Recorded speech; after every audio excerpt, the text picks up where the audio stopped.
সবাই বলবেন জয় জয় শ্রী চৈতন্য জয় নিত্যানন্দ।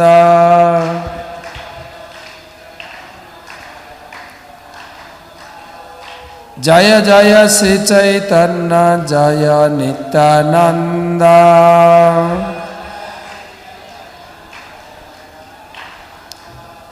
জয় দ্বৈত চন্দ্র জয় গৌর ভক্তবৃন্দ।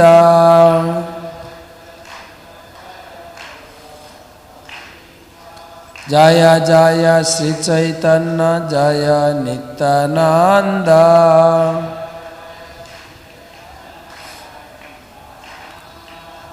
জয় দ্বৈত চন্দ্র জয় গৌর ভক্তবৃন্দ।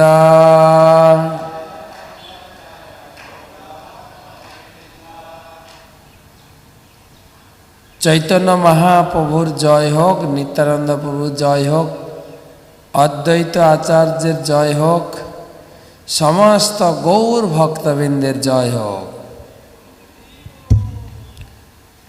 তো আমরা চৈতন্য চরিতামৃতের আদি লীলা চতুর্থ পরিচ্ছেদ আলোচনা করব। চৈতন্য মহাপ্রভু এই জগতে কিসের জন্য এসেছিলেন? চৈতন্য দেবের চৈতন্য অবতারের মূল প্রয়োজন। তো পাঠ করার কথা শ্রীমৎ ভক্তি পুরুষোত্তম স্বামী মহারাজ এখনো পুরো সুস্থ হয়ে ওঠেননি, তাই আমি এসে বসেছি, কেউ নেই। তো প্রথমে আপন আপন গুরুদেবের চরণে প্রণাম জানিয়ে আমরা বই থেকে পড়ার চেষ্টা করব। নমঃ বিষ্ণু পাদায় কৃষ্ণ পৃষ্ঠায় ভূতলে শ্রীমতে জয় পতাকা স্বামী নীতি নামিনে।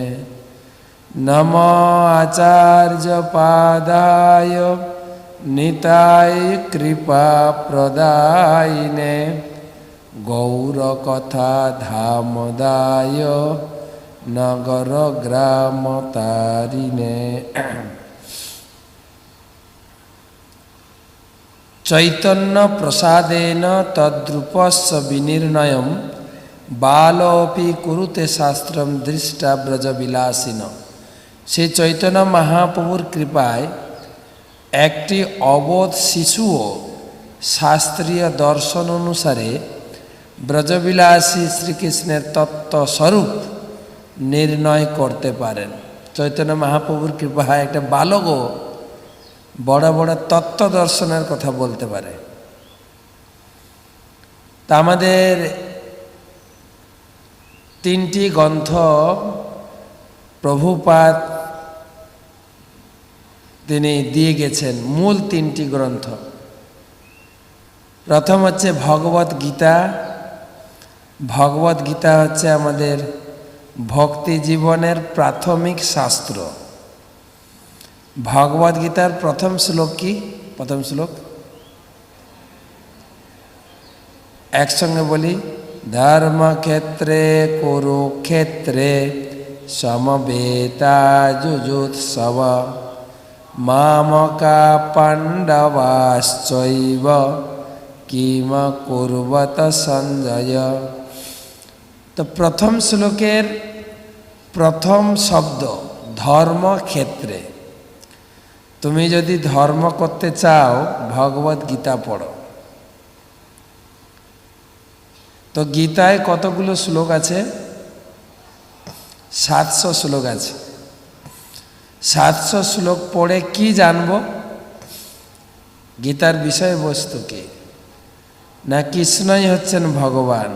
অহম সর্বস্ব প্রভব মত্য সর্বম প্রবর্ততে ইতি মত্য়া ভজন্তে মাম বুধা ভাব সমন্বিতা। না, আমি হচ্ছি সব কিছুর মূল, কৃষ্ণই হচ্ছেন ভগবান। আর শেষ উপদেশ বললেন সর্বধর্মান পরিত্যাজ্য, তোমরা যে যত ধর্ম করছো সব ধর্ম পরিত্যাগ করো। তো ভগবান কৃষ্ণ ধর্ম শিখাতে এসেছিলেন না ধর্ম পরিত্যাগ করাতে এসেছিলেন? শেখাতে। কিন্তু লাস্টে তো তিনি বলেছেন সর্বধর্মান পরিত্যাগ। একটা লোককে অনুরোধ করলাম, আপনি একটু গীতা নেন আমার কাছে, গীতা পড়ুন।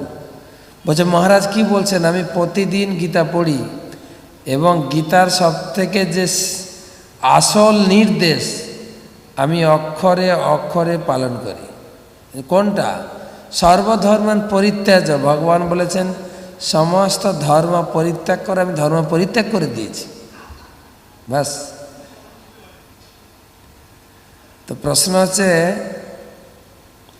ধর্ম পরিত্যাগ করতে বলতে ভগবান বুঝিয়েছেন যে ধর্মে কৃষ্ণ পূজা হয় না সেই ধর্মকে তুমি পরিত্যাগ করো। অধর্ম যারা করছে তাদের নিয়ে কোনো সমস্যা নেই, যারা ধর্ম করছে তাদেরকে নিয়ে বলছেন যে অনেক ধর্ম তোমরা করছো কিন্তু মূল ধর্ম হচ্ছে কৃষ্ণ পূজা। মাম একম শরণং ব্রজ। তাই ভগবদ গীতা থেকে আমরা জানছি কৃষ্ণই ভগবান, এবং শেষ উপদেশ হলো সমস্ত ধর্ম পরিত্যাগ করে আমার পূজা করো। তা আমরা তো গীতা পড়ে জানলাম কৃষ্ণ ভগবান। গীতার শেষ উপদেশ হচ্ছে সর্বধর্মান পরিত্যাগ, আর ওখান থেকেই ভাগবত শুরু হচ্ছে। ভাগবতের প্রথম শ্লোক ওং নমো ভগবতে বাসুদেবায়, প্রথম শ্লোক, যে আমি ভগবান বাসুদেবকে প্রণাম করি, বসুদেবের পুত্র। যেখানে গীতা শেষ হয়েছে সর্বধর্মান পরিত্যাজ মাম একম, সেখান থেকে ভাগবত শুরু হচ্ছে যে কেবল কৃষ্ণই ভগবান, এটা তুমি স্বীকার করো, বসুদেব পুত্র বাসুদেব, তাহলে তুমি ভাগবতম পড়ো। আর সে বাসুদেবকে জন্মাদস্য যতয়ন্নাথ ইতরত চ আর্থেষু অভিজ্ঞ সরাট তেনে ব্রহ্মা হৃদয় আদি কবয়ে মহ্যন্তি যৎসূরয় তেজ বারি মৃদম যথা বিনিময় তিসর্গমিষা ধামনা সেন নিরস্ত কুহকম সত্যম পরম ধীমহি। জন্ম আদি অশ্ব, সেই বসুদেব পুত্র বাসুদেব হচ্ছেন সৃষ্টি। জন্ম মানে সৃষ্টি, সৃষ্টি পালন ধ্বংসের মূল আদি। তিনি সরাট, তিনি অভিজ্ঞ পুরুষ। তেনে ব্রহ্মা হৃদয় আদি কবে, তিনি প্রথম ব্রহ্মাকে ভক্তি বৈভব পড়িয়েছিলেন। ভক্তি বৈভবের প্রথম স্টুডেন্ট হচ্ছে ব্রহ্মা। ভক্তি শাস্ত্রীর প্রথম স্টুডেন্ট হচ্ছেন সূর্যদেব। গীতা পড়িয়েছেন ভগবান সূর্যদেবকে, ভাগবত পড়িয়েছেন কাকে? ব্রহ্মাকে। এবারে ভাগবত কত শ্লোক আছে? মাত্র 18,000, বেশি না, মাত্র। গীতা দেখে লোকে ভয় পেয়ে যায়, ছোট্ট গীতা নাই, লোকে বলে। তো গীতা পড়ে তো আমরা জানতে পেরে গেছি কৃষ্ণ ভগবান, আর ভাগবত পড়ার কি দরকার? ভাগবত পড়ার দরকার আছে কি না? কৃষ্ণ ভগবান, কৃষ্ণ সম্বন্ধে আরো একটু জানতে হবে। শুধু কৃষ্ণ ভগবান জানলে যথেষ্ট নয়। কৃষ্ণের বিভিন্ন অবতার সম্পর্কে এবং কৃষ্ণের বিভিন্ন শক্তি এবং কৃষ্ণের মূল, কৃষ্ণের আবার 3 স্বরূপ, সেই সম্বন্ধে জানতে হবে। না হলে আমরা যদি অবতার সম্পর্কে ভালো করে না জানি তাহলে যাকে তাকে অবতার বলবো। যার জন্য শৌনক আদি ঋষিদের 6টা প্রশ্নের ভিতরে একটা প্রশ্ন ছিল কৃষ্ণের অবতার সম্পর্কে বলুন। তাই কৃষ্ণের বিভিন্ন অবতার, মৎস্য, কুর্ম, বরাহ, নৃসিংহ, বামন, এ পুরো লিস্ট, অনন্ত অবতার, অনন্ত স্বরূপ। আর মূল কৃষ্ণের আবার তিন স্বরূপ। তিনি বৃন্দাবনের কৃষ্ণ, তিনি মথুরার কৃষ্ণ, তিনি দ্বারকার কৃষ্ণ। তো তিন কৃষ্ণের ভিতরে কোন কৃষ্ণ শ্রেষ্ঠ? আমরা কোন কৃষ্ণের উপাসক? কি করে বুঝবো বৃন্দাবন? আমাদের কৃষ্ণের কাছে রাধারানী আছেন। রাধারানী কেবল বৃন্দাবনেই আছে। তাই বলা হচ্ছে আরাধ্য ভগবান ব্রজ শততনয় তদ্ধাম বৃন্দাবনম কাচিত উপাসনা বজবধূ বর্গেন যা কল্পিতা। তো আরাধ্য ভগবান ব্রজে শততনয়, আমাদের আরাধ্য ভগবান হচ্ছেন ব্রজের কৃষ্ণ।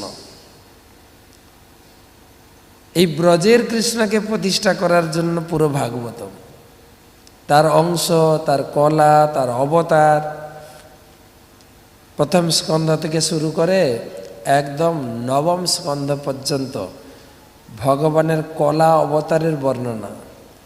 আর দশম স্কন্ধ পুরো কৃষ্ণের স্বরূপ, কৃষ্ণের বর্ণনা। আর একাদশ দ্বাদশ তয়। এবারে ভাগবতমের লাস্ট একদম অন্তিম শ্লোক, নাম সংকীর্তনম যস্য সর্ব পাপ প্রণাশনম প্রণাম দুঃখ শমনম তম নমামি হরিম পরম। ভাগবতমের শেষ শ্লোক হচ্ছে সুত গোস্বামী বলছেন, সৌনকাদি ঋষিগণ আপনাদের 18,000 ভাগবতমের শ্লোক শোনালাম, তার মূল কি জানেন? হরিনাম। নাম সংকীর্তনম যস্য, কেবল হরিনাম করুন। হরে কৃষ্ণ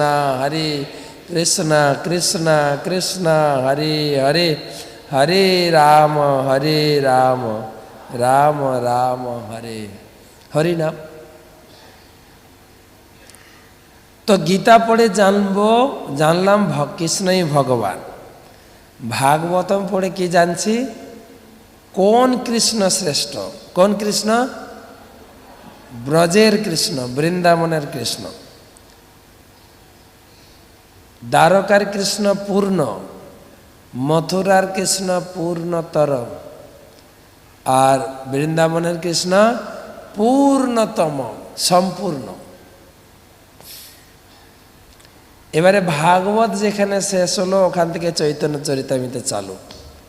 চৈতন্য চরিতামৃতের প্রথম শ্লোক, বন্দে গুরু নিশ ভক্তা নিশ ঈশম অবতারকান তৎপ্রকাশাংশ তৎশক্তি কৃষ্ণ চৈতন্য সঙ্গকম। বলছেন সেই হরিনাম, যেখানে হরিনাম দিয়ে ভাগবতম শেষ হলো, সেই হরিনাম আমি যার কাছে পেয়েছি, আমার শিক্ষাগুরু, আমার দীক্ষাগুরু, আর সেই পঞ্চতত্ত্ব।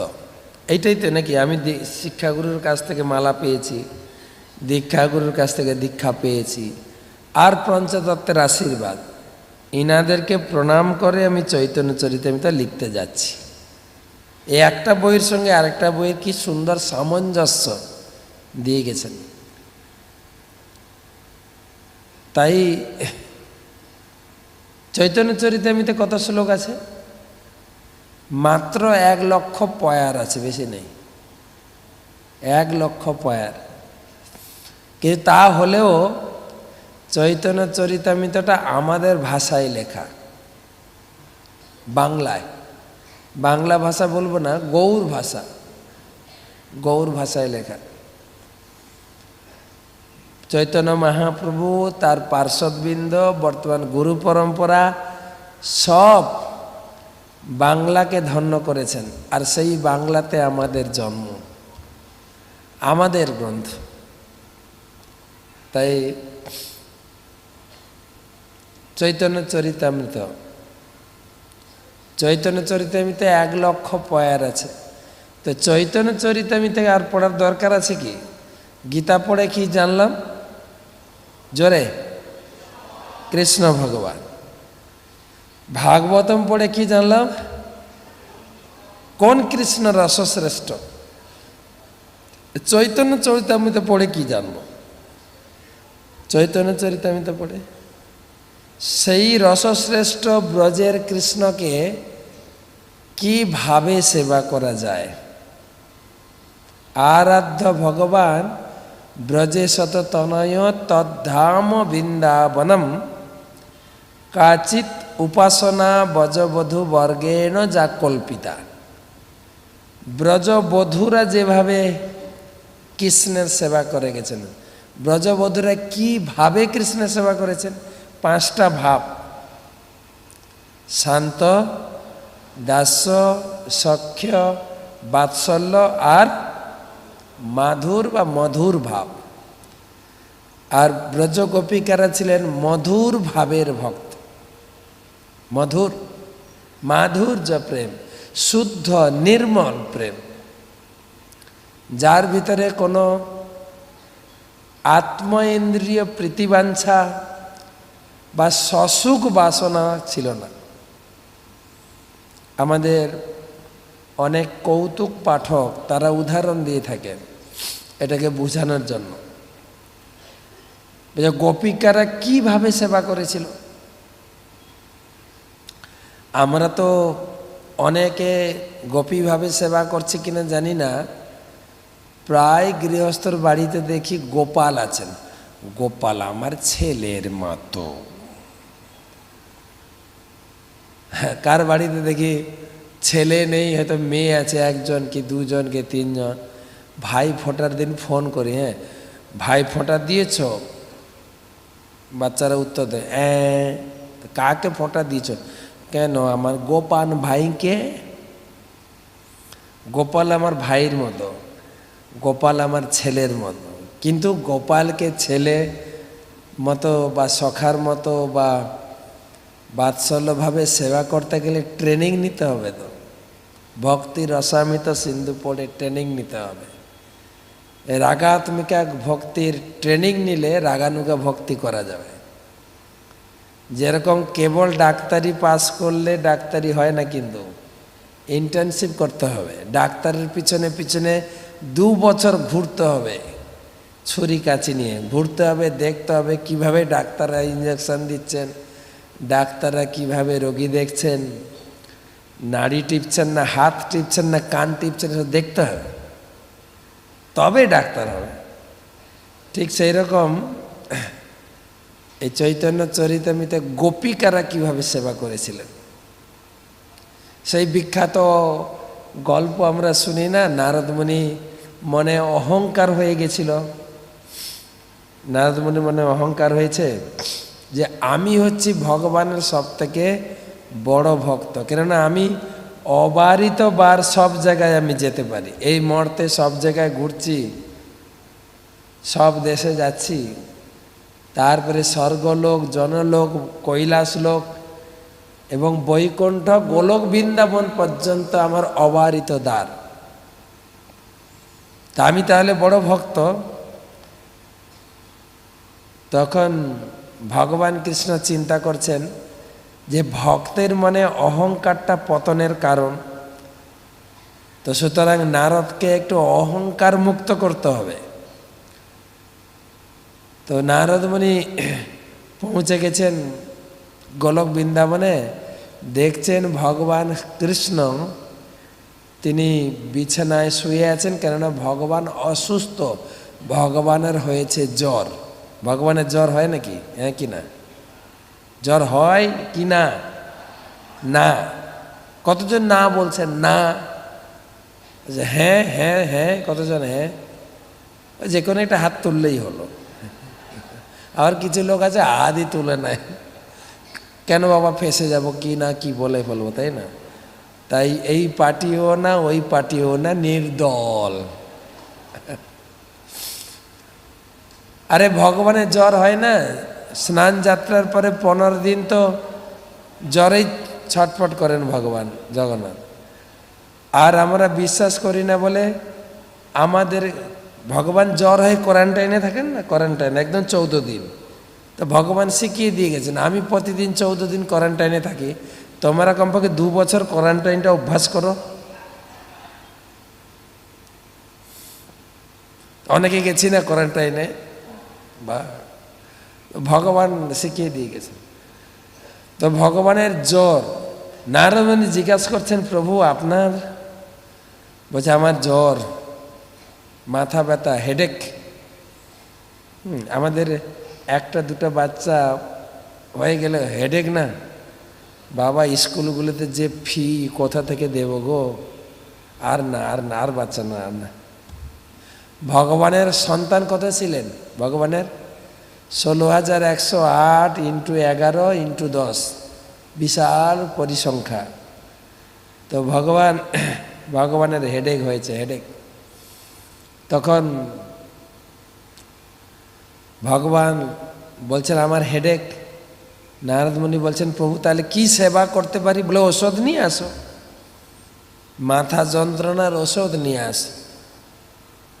বলছে প্রভু আপনি রোগী, আপনি ডাক্তার, আপনি বলুন আপনার মাথা ব্যথা কিসে ভালো হবে?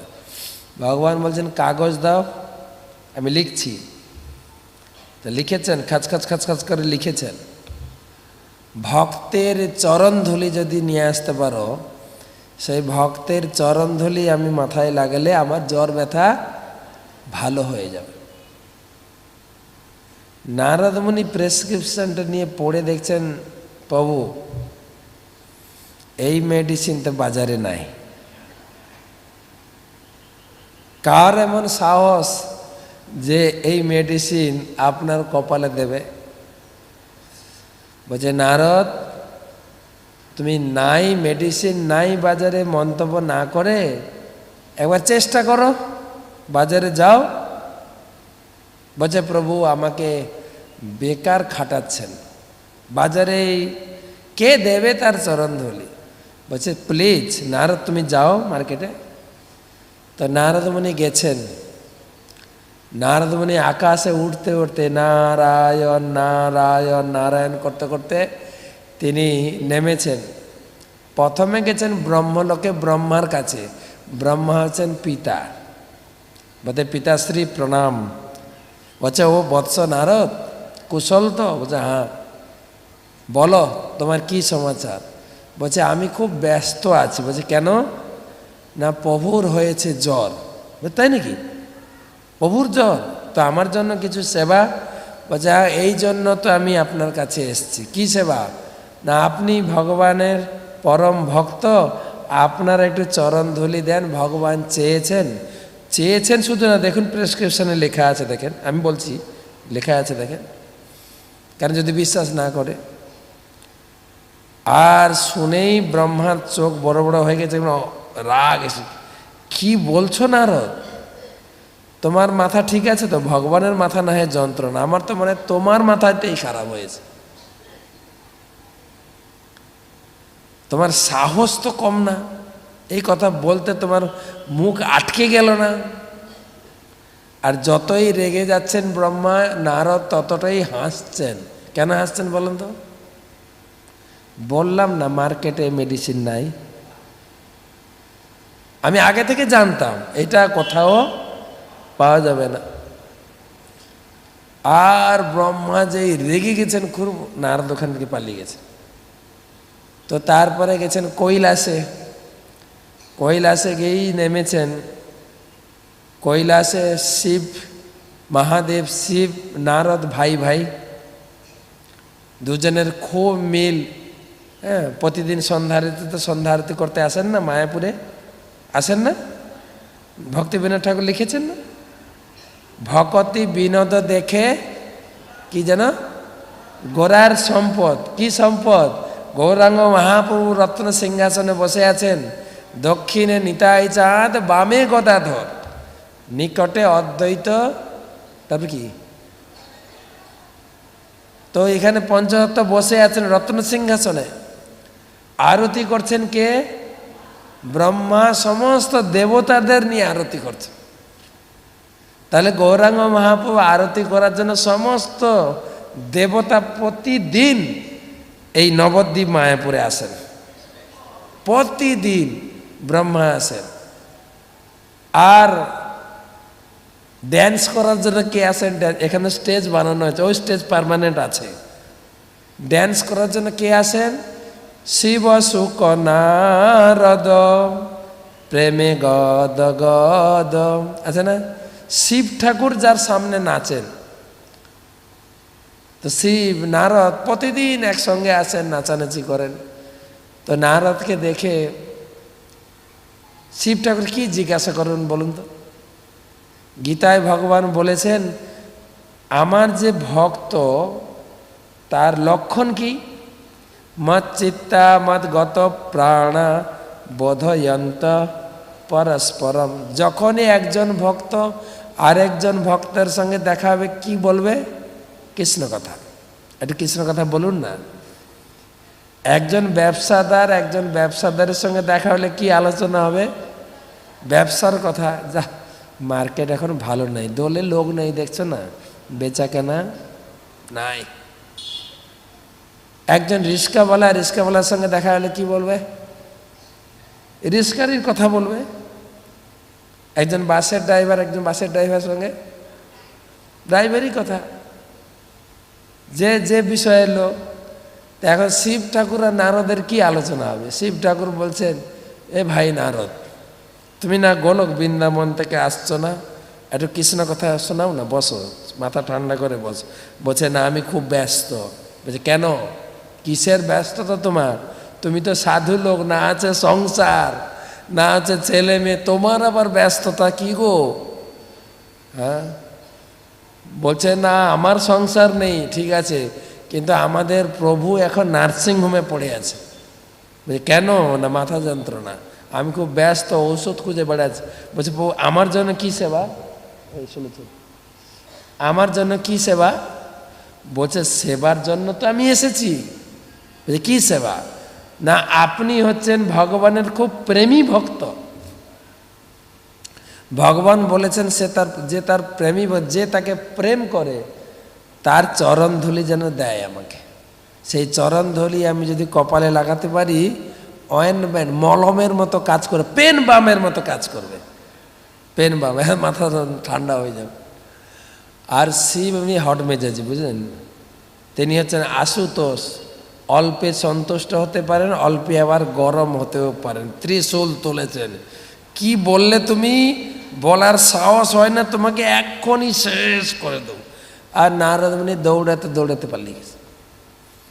নারদ মুনি হাসতে হাসতে দৌড়াচ্ছেন। বললাম না এই মেডিসিন মার্কেটে নাই। তো দৌড়াতে পৌঁছে গেছেন স্বর্গলোকে, ওখানেও পাননি। ঘুরে চলে এসে নারদ মুনি পৌঁছে, নারদ মুনি তো চুপচাপ হাঁটেন না, হাতে নারায়ণ নারায়ণ নারায়ণ করে পৌঁছেছেন। বলছে, নারদ ঔষধ নিয়ে এসছো, মেডিসিন নিয়ে এসছো? বলছে, মশাই কি যে বলেন, আমি আগে থেকে বলেছি না এই মেডিসিন বাজারে নাই। বলছে, তুমি কোথায় গেছো? বলে, কোথায় গেছো মানে? আমি বোম্বের মার্কেট, চেন্নাই মার্কেট আর ব্যাঙ্গালোর মার্কেট ঘুরেছি। আর কোনো মার্কেটে যাওয়ার দরকার আছে বল? বলছে, হ্যাঁ, কিছু ঔষধ বড় বড় বাজারে পাওয়া যায় না, গ্রামের ছোট্ট দোকানে পাওয়া যায় না? অনেক দোকান, বড় বড় মার্কেটে তো প্রচুর সেল। তুমি যাও না, গ্রামে যাও। এবারে মার্কেট ছেড়ে এবারে গ্রামে যাও। বলছে, প্রভু বেকার খাটাচ্ছেন আমাকে। আমি বললাম না, যে কথা আপনি বলেছেন সেটা কোথাও পাওয়া যাবে না। বলছে, একবার চেষ্টা তো করো, বৃন্দাবনের গ্রামে যাও। বলছে, প্রভু আর খাটান না প্লিজ, যাও বলছি, যা বলছি শোনো, বৃন্দাবনে যাও। এই ঘড়িটা মোবাইলটা। তো তখন নারদ মুনি চলছেন বৃন্দাবনের দিকে। কোথায় যাচ্ছেন এখন? বৃন্দাবনে। এবারে বৃন্দাবনে ওনার বিমান নামছে। একটা ডান হাত তুলুন তো, ডান হাত না এরকম করবে, নারায়ণ, জোরে নারায়ণ নারায়ণ নারায়ণ। যেই বিমান নেমেছে ব্রজবাসীরা সব ছুটে এসেছেন, ব্রজবাসীরা সব ছুটে এসে বুঝে আজকে মুনি শ্রেষ্ঠ নারদ মুনি এখানে আমাদের এখানে হাজির। নারদ মুনিকে আসনে বসিয়েছেন, বসিয়ে পদধৌত করেছেন, পূজা করেছেন। এবার হাত জোড় করে বলছেন, প্রভু আমাদের জীবনটা একদম তব কথামৃতম তপ্ত জীবনম কবি বিড়িতম কলমশাপহম। বলছে আমাদের জীবন কৃষ্ণ শূন্য জীবনে আমাদের কি দাম। এই তপ্ত জীবনকে দুটো কৃষ্ণ কথা শুনিয়ে শীতল করুন প্রভু। বলছে দূর তোমার কৃষ্ণ কথা, তোমাদের কৃষ্ণ এখন কোথায় আছে জানো? কোথায় আছে কৃষ্ণ? কৃষ্ণ কোথায়? না আইসিইউতে। তো আমাদের কৃষ্ণ এখন কেন, কি হয়েছে? কৃষ্ণের মাথা যন্ত্রণা। আর কৃষ্ণের মাথা যন্ত্রণা শুনে গোপীদেরও মাথা ঘুরতে শুরু করেছে। বলছে তাহলে আমাদের জন্য কি সেবা? বলে সেবার জন্য তো এসছি। প্রভু বলেছেন তাকে যে ভালোবাসে, তাকে যে প্রেম করে, তার চরণ ধুলি যদি আমি মাথায় লাগাতে পারি তাহলে আমার মাথা যন্ত্রণা ভালো হয়ে যাবে। তাই আমি এসছি তোমাদের চরণ ধুলি সংগ্রহ করার জন্য। তাই নাকি? আচ্ছা। তখন 2-4 জন গোপী উঠেছেন, এই পাটা ঝাড়ো, পা ঝাড়ো। তো গোপীরা পা ঝাড়ছেন, পায়ে যত ধুলি আছে সবাই ঝাড়াঝাড়ি শুরু করেছে। নারদ মুনি হক্কা বক্কা হয়ে তাকিয়ে আছে। হ্যাঁ, এই ঔষধ এখানে ছিল? তখন নারদ মুনি বলছেন, এ গোপীরা, এই গ্রামের মেয়েরা, কি হলো, এ কি করছো তোমরা? বলছে আপনি চাইলেন তো, আমাদের পায়ের ধুলি তো আপনি চাইলেন। আপনি বললেন এই ধুলি যদি ভগবান মস্তকে ধারণ করেন ভগবানের জ্বর বেদনা ভালো হবে। বলছে হ্যাঁ সেটা আমি বলেছি, কিন্তু তোমাদের কি সাহস তোমাদের পায়ের ধুলি ভগবানের মাথায় চড়াবে? বলে আপনি তো বললেন, আমরা বলি নাই তো, আপনিই বললেন চরণ ধুলি দেওয়ার জন্য। তোমাদের কি গতি হবে জানো? কি বলে কি গতি হবে? নরকে যাবে তোমরা, নরকে। তখন নারদ মুনি বলছেন তোমরা নরকে যাও। তখন গোপীরা বলছেন সেটা ঠিক আছে, নরকে আমাদের যেতে হবে, কিন্তু ভগবানের মাথা যন্ত্রণা মাথা ব্যথা ভালো হবে কি না? বলছে তা হবে। তো ভগবানের মাথা ব্যথা ভালো হলে আমরা নরকে যেতেও রাজি আছে। ভগবানের সুখের জন্য আমরা সব কিছু করতে উৎসর্গ করছি। ভগবানের সুখই হচ্ছে আমাদের সুখ, ভগবানের দুঃখই হচ্ছে আমাদের দুঃখ। এই যে সমস্ত কিছু উৎসর্গ, সেই শিক্ষা দেওয়ার জন্য শ্রী চৈতন্য মহাপ্রভু এসেছিলেন। কি ভাব নিয়ে? গোপীদের ভাব নিয়ে। তাই পদকর্তা লিখেছেন, যদি গৌর না হইত তবে কি হইত, কেমনে ধরিতাম দে, রাধার মহিমা প্রেম রস সীমা। সীমা জান? সীমা এটা হচ্ছে বাংলাদেশের সীমা না, এটা হচ্ছে ভারতের সীমা। প্রেম যে কত দূর পর্যন্ত করা যেতে পারে কাউকে, সেই প্রেমের সীমা রাধারানী দেখিয়েছেন। সেই রাধারানীর প্রেমের সীমা জগতে জানানোর জন্য গৌরাঙ্গ মহাপ্রভু এসছেন। রাধার মহিমা প্রেম রস সীমা জগতে জানাতো কে। তাই ভক্তিটা যে কত দূর পর্যন্ত রসতত্ত্ব এবং প্রেম সীমানা, সেইটা জানানোর জন্য চৈতন্য মহাপ্রভু এসছে। তো এই অধ্যায়ে সেই কথাই বর্ণনা করা হবে। তো অধ্যায়টা অনেক বড়, হয়তো 2 দিন লাগবে শেষ করতে। তাই চৈতন্য চরিতামৃত, গীতা পড়ব কিসের জন্য? গীতা পড়ে কি জানবো? কৃষ্ণ ভগবান। ভাগবতম পড়ে কি জানবো? কোন কৃষ্ণ রসশ্রেষ্ঠ। আর চৈতন্য চরিতামৃত পড়ে কি জানবো? কি ভাব দিয়ে ভগবানের সেবা করা যায়। তাই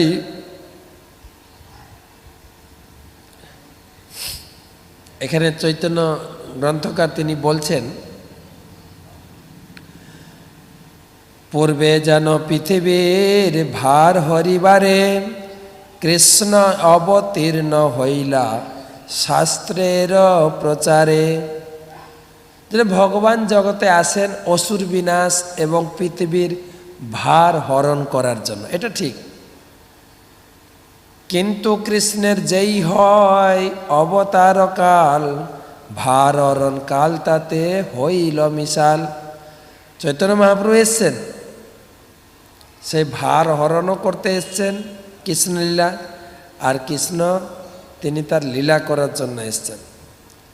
পূর্ণ ভগবান অবতরে যেই কালে, আর সব অবতার তাতে আসি মিলে।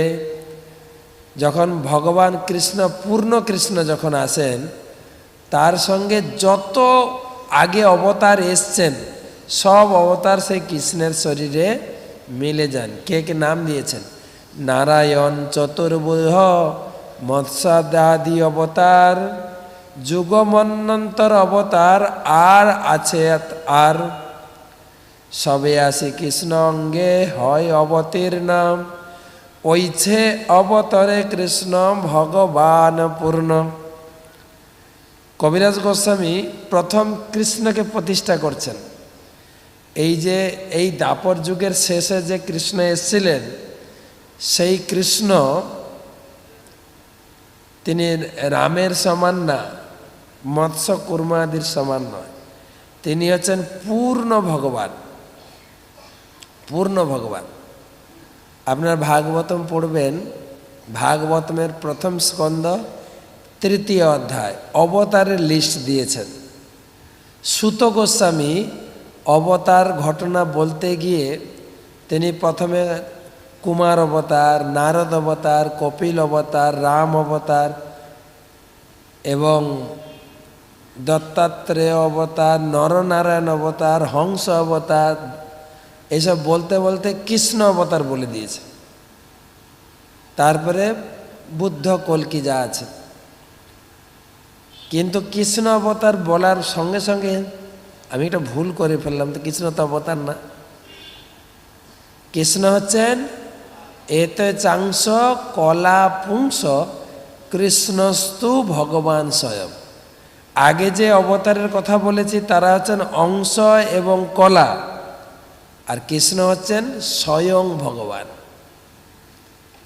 কৃষ্ণকে প্রতিষ্ঠা করার পরে সুত গোস্বামী বললেন, ওহি কৃষ্ণ তিনি দাপরের শেষে লীলা সমাপন করে চলে গেলেন। কৃষ্ণ সধামে উপগতে ধর্ম জ্ঞান আদি বিসহ কলৌ নষ্ট বিষাদেশ পুরাণ অর্ক অধুনা উদিত। সুত গোস্বামী বললেন, ওহি কৃষ্ণ দাপরের শেষে আবির্ভূত হয়েছিলেন, 125 বছর ছিলেন, লীলা সমাপন করে আবার স্বধামে ফিরে গেলেন ধর্ম জ্ঞান আদিবি সহ। ওহি কৃষ্ণ ভাগবতম রূপে জগতে অবতীর্ণ হয়েছেন কলিযুগে।